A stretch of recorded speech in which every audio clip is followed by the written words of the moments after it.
And I am live. Welcome to an episode of Mondays with Miko, Mayor Miko edition. I hope all is doing well with you guys out there. And again, if you're watching I'm so glad for you guys that are going to be joining me live. If you have any questions or comments, and we got a lot to talk about today, just drop them right in the comment box.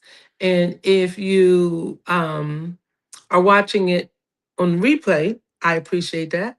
Thank you so much for watching it on replay. However, I do not generally go back through and check the comments, okay? So if it's something that you wanted to comment on that is generally something that you should, run by City Hall, just go ahead and follow those other appropriate protocols, okay? So this Monday's live session is just for us to talk live. I am streaming on Facebook, a couple Facebook accounts, as well as YouTube. So, and in the upcoming weeks, I'm going to be adding Instagram as well. So, how are you guys doing out there? I got so much to talk to y'all about. I'm trying to figure out, do I start with the crazy or do I finish with the crazy? Because I got crazy to tell y'all about today.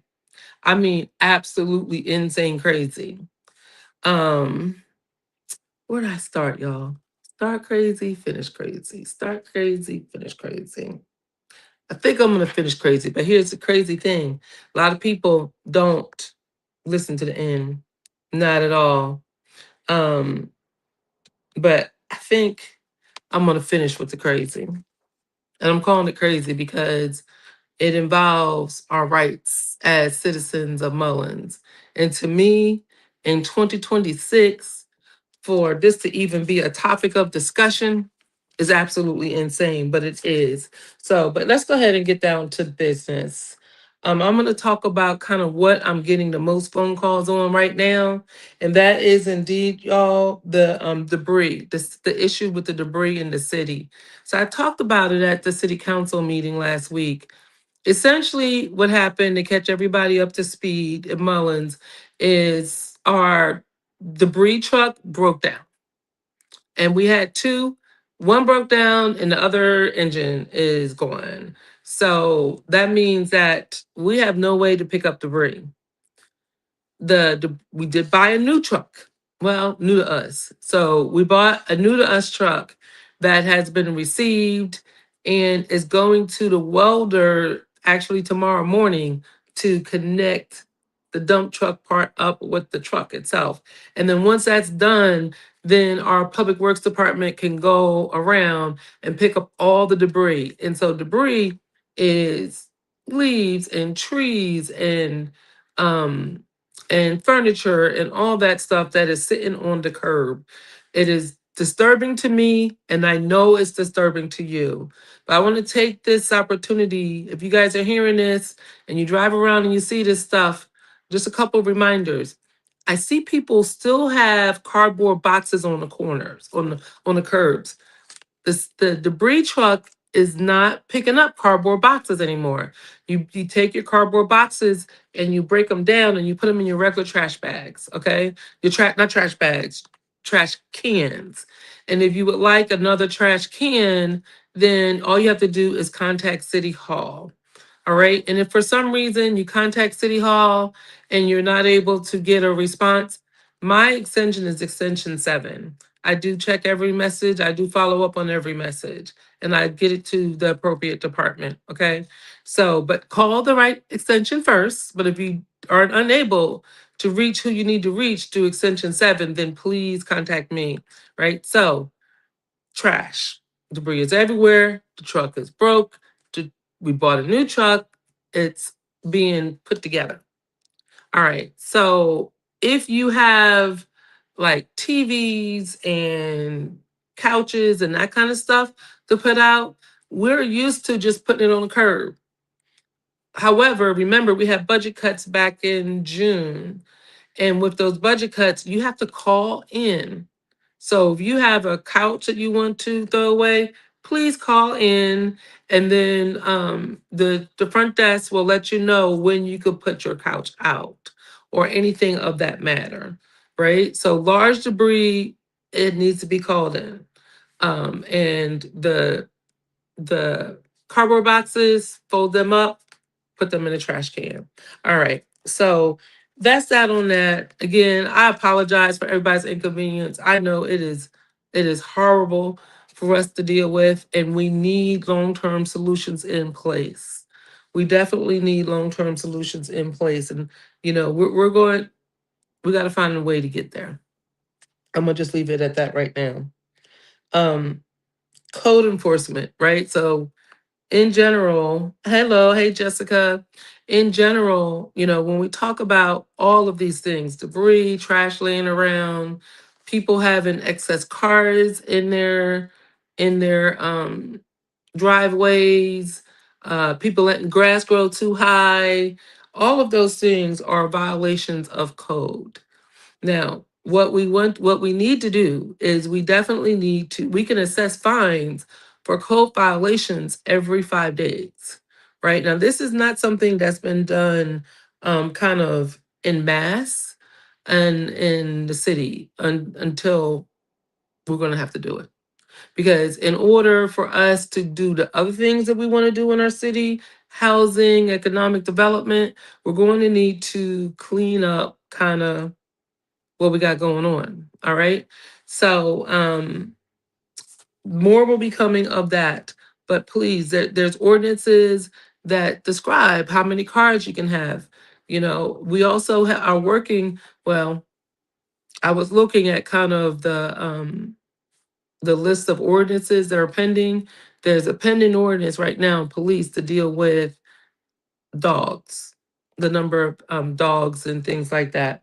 But as we start to implement these ordinances and apply and abide by the actual laws that are in place, it's going to be a little bit difficult for some, but it's something that we have to do because we all live in this community together.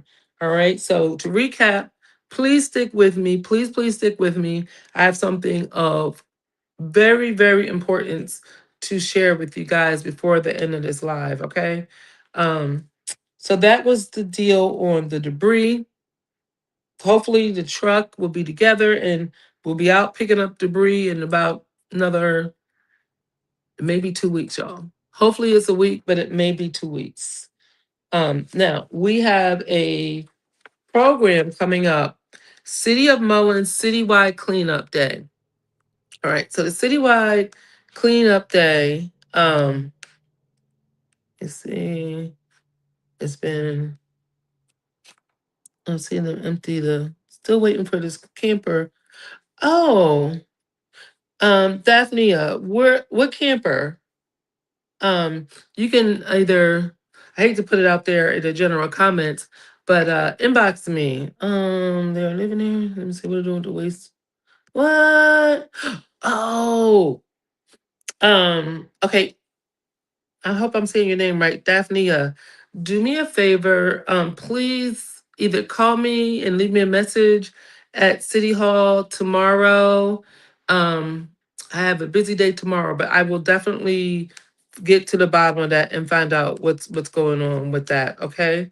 And I think I know where you're talking about, but if you could, I really don't like to put like personal information on social media, but I know what you're talking about. But just in case I don't, shoot me either an email to Miko Pickett at mullenssc.us or call in to City Hall Extension 7. Yeah, I know what you're talking about. I do. And then, let me look into that. Let me look into that. Okay. City of Mullins Citywide Cleanup Day is going to be on March 7th, Saturday, from 8 a.m. to 12 p.m.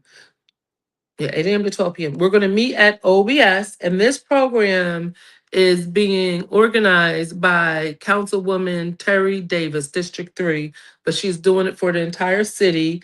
We're going to meet at OBS. The city, we have received trash bags, we got tons of rakes, pickers. We're going to be doing refreshments, and then we're going to go out into the community and pick up trash as we get ready for spring. That's March 7th.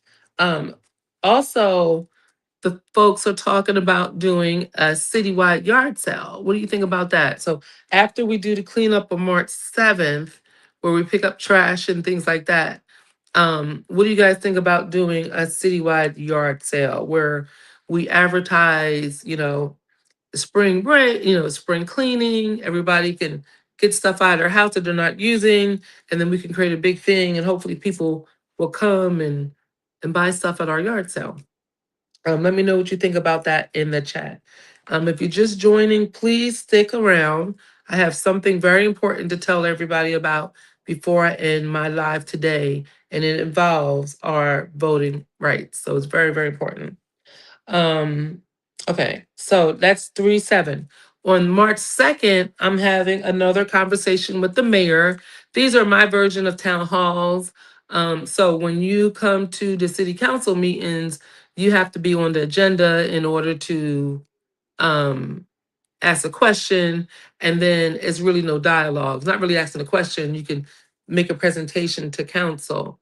Well, at my town hall meeting on March 2nd, it's a dialogue.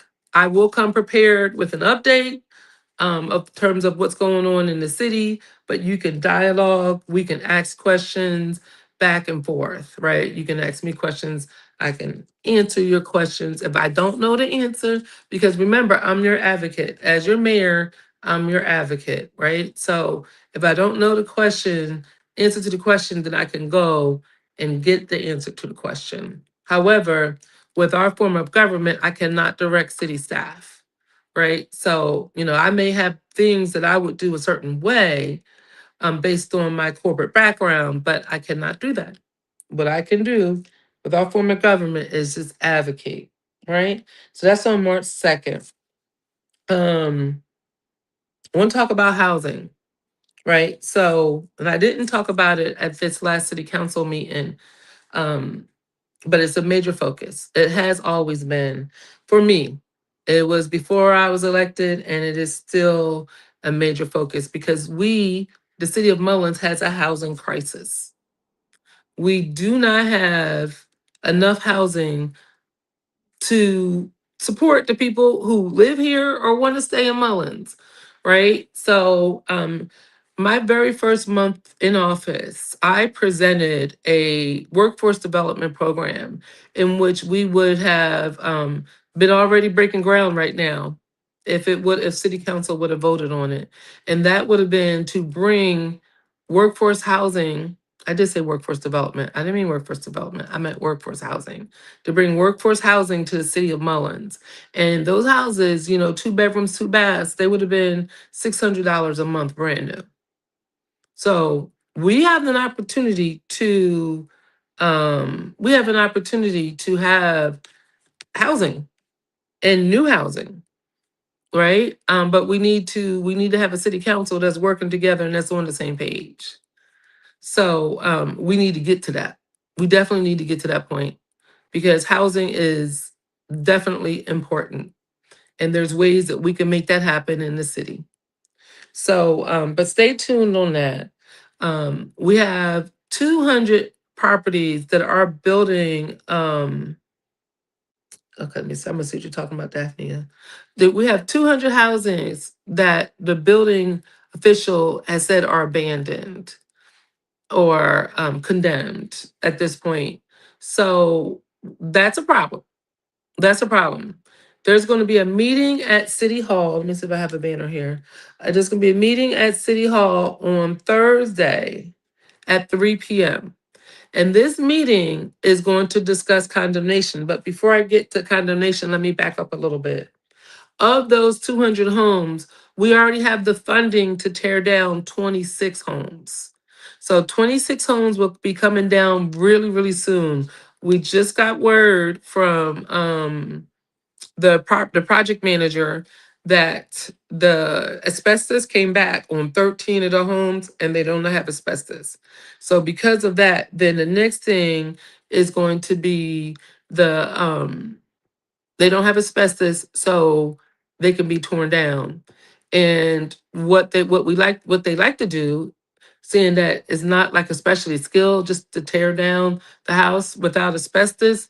It's going to be posted shortly for bid. So local contractors will have an opportunity to bid. They will still have to come in low, and their bid will have to be accepted. But $26,000 per house. Oh no, let me repeat that. Let me break it down. We have $567,000 in the budget, right? That includes everything. Some houses cost more money because they have asbestos. All of the houses have had to be asbestos checked. So we are past all of that. District 3 and the 26 homes are all coming down in District 3. There is going to be a meeting in District 3 at I'm not going to give you the location because I'm not sure of the location, but I know it's going to be in District 3. Once the city council, um, Councilwoman Terry Davis posts the flyer, then I will post it for you guys to see. But I know it's going to be on the 26th of February. So save the date.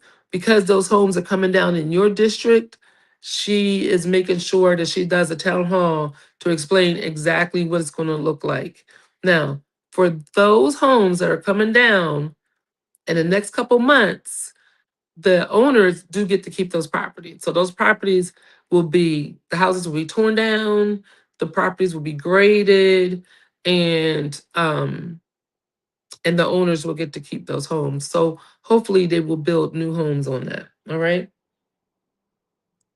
Um, Now, this is what's next. So on Thursday, we're going to be talking about condemnation. And what it is, it's a workshop that our building official is going to be putting on for the community to explain to us what condemnation of properties will look like. Now, what I'm told, what I understand so far, is if your property is condemned, you can fix it, you can sell it, you can tear it down, or you may lose it.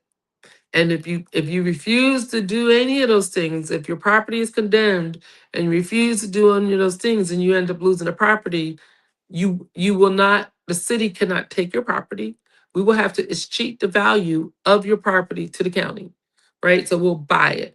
But the thing is once that happens, then the good thing is we could then build new homes on that property. And there's a whole lot to it. It's a whole lot that we need to work through as a community, right? So we really need for you all to come out to these meetings because we can drive around, we can see what's going on in our community. We know we have houses that need to come down. We know we have houses that people aren't living in and they're up in New York and California and Maryland and Florida and every place else, but our children are having to deal with the effects of it. Our children are having to walk by these abandoned homes. Okay, so that meeting, if you can't come, make sure somebody in your neighborhood, somebody you talk to, somebody in your family, they can come, so they can come back and tell you what is going on. All right. So that's condemnation explained, and our building official will take us through exactly what that means. All right. So there's a lot going on in housing. There's going to be a lot going on in code enforcement, and bear with us on the debris. All right. Now, there is a program. How many of you guys got these crazy electric bills? Sheesh. So, and I'm trust me, I am crying over my electric bill personally. Really, really, really crying. Duke Energy. So the city of Mullins is, I don't want to use the word approved, but we've been selected. How about that? We've been selected for the Duke Energy Progress Neighborhood Energy Saver Program. And it's really good. I went through it, and they actually have 3 tiers to that program. And everybody qualifies for tier 1. And what tier 1 is that you can receive free energy saving products valued up to $300.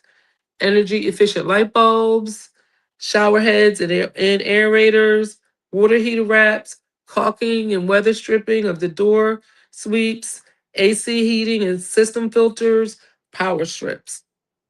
So they came out. I went, and what you do, let me put it up here. Hold on a second. Here's the website. So I went to the website myself, and I was able to get an appointment for the very next day. And and then you schedule your time. They come out. They're very, very professional, and you will receive this summary, right? And I mean, they left me and my husband with a year's worth of air filters. Well, that's saving you money. I had already did the shower head replacements and all of that, but water heater wraps. And then I have talked to other citizens where they actually had their installation done. They would, once they do the evaluation, they'll come back and they do installation.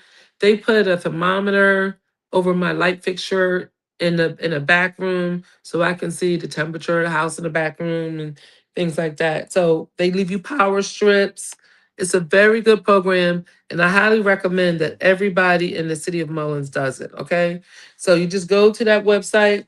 Now they will be coming to the Gapway Rec Center on February 28th, and they will have they're going to be providing a barbecue, which would be pretty awesome, and giving out information about the program, and that's open to everybody in the city. Okay, so that's February 28th, and that is the Duke Energy Assistance Program.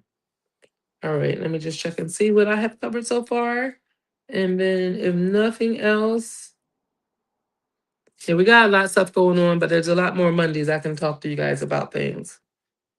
So, what I am going to end with is this. All right, let me see how I can. There's a lot more that's going to be said about this situation, and you will hear from me a lot more about this situation. But essentially, what we're confronting is this is an election year, right? So 2026 is an election year. And in the city of Mullins, we have three um, council seats that are up for election. Well, somebody's trying to make a change.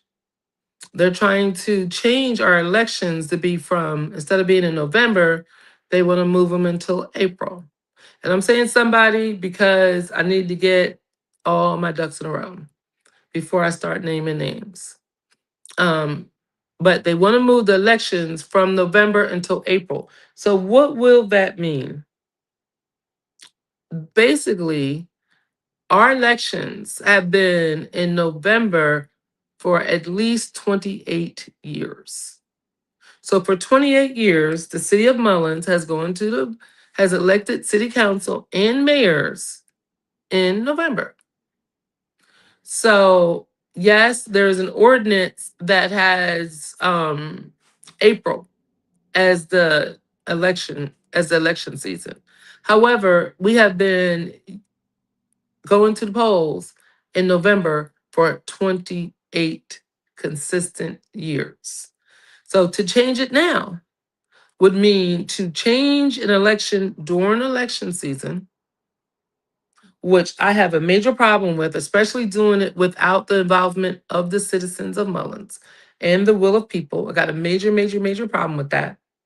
I got a major problem with even moving the election from November to April because it historically will disenfranchise African American voters. And the city of Mullins is 77% African American. So I have a problem with moving it from November to April. But that being said, I will, as I always do, as it relates to the city councils, what the majority decides, I follow it. When the majority makes a decision, I follow that decision. If the majority decides that we should move it, well, then I guess we're going to have to move it.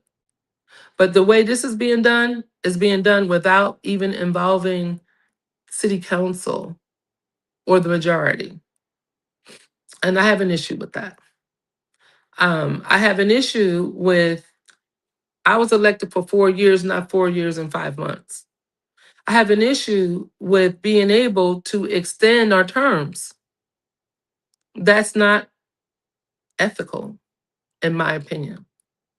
So there's more to come about this.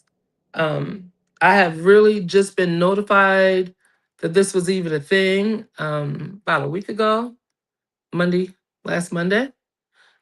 So, um, and it's not good, y'all. It's not good. If we, I believe, city council should be focused on doing things like your District 3 city council member is doing. She's focusing on cleaning up her community, tearing down those abandoned houses, keeping her community members informed on what's going on. But let's focus on bringing jobs into our city. Let's focus on doing the things that you elected us to do, not figuring out how do we extend our own terms. Hence, taking even more money from the citizens of Mullins. It's just something. No, I know exactly what I don't like about it. What I don't like about it is disenfranchising voters. So I say hands off our election, and there's going to be more to come on this topic. But I ask that you please keep your ears to the ground and know that this is a very serious matter. So let's see if there's any other comments. Daphnia, let me see. Yep, I got you in the camper. You know what's interesting? Now I'm not all into the data center because I got a lot of work to do in the city of Mullins, right? So I do appreciate everybody who's keeping me up to date on the data center and what's going there as a citizen, as somebody who lives here with a grandchild. I am very concerned about if there were going to be any issues with health. There's no risk that's worth my life, my grandchild's life, my son's life, my daughter in law's life, my husband's life. Not at all. But I will have to say about the data center and the bills, I was at a meeting, an economic development meeting, and the power company MPD was in there. And they did notify us in that room that they had a special deal with the data center folks, and the data center folks were going to pay to increase the grid in terms of what they needed. So, and the county has put out a I call it a white paper, but an information sheet that answers a lot of questions in regards to water usage, power usage. And again, I'm not taking a side either way right now. I am like you. I found out about it when you found out about it. I'm a citizen. I want to know what's going on, how it's going to impact my family, where's this excess revenue going to go to, and how will it benefit the citizens of Mullins? Those are my main concerns. At the same time, though, I'm looking at facts, and the county has put out a white paper with some facts, and I believe they have a couple meetings coming up. I don't have them printed out right now, but what I will do is I will go find those meeting dates and I will post them to my Mayor Miko pickup wall. Okay, that way we can all get involved and know the answers. Okay, the answers that we need to have. All right, and then at the end of the day, just like I'm telling you guys, call me if you have an issue with this or that. And Daphne, I hear you. I'm going to be looking into the issue with the camper. You have these issues. Call me. Call your other elected official. Is what local officials are hired to do. All right. So I don't have any other comments. And I do thank you so much, Miss Rose, for chatting with me today. That's what I want to do, right? I want to get on these calls so we can chat and get to the bottom line of making our community better. So with that, I hope you have a wonderful day. And again, if you're watching on repeat, I'm not going to check those comments, but feel free to connect with me at City Hall or via email. Have a wonderful day, everybody.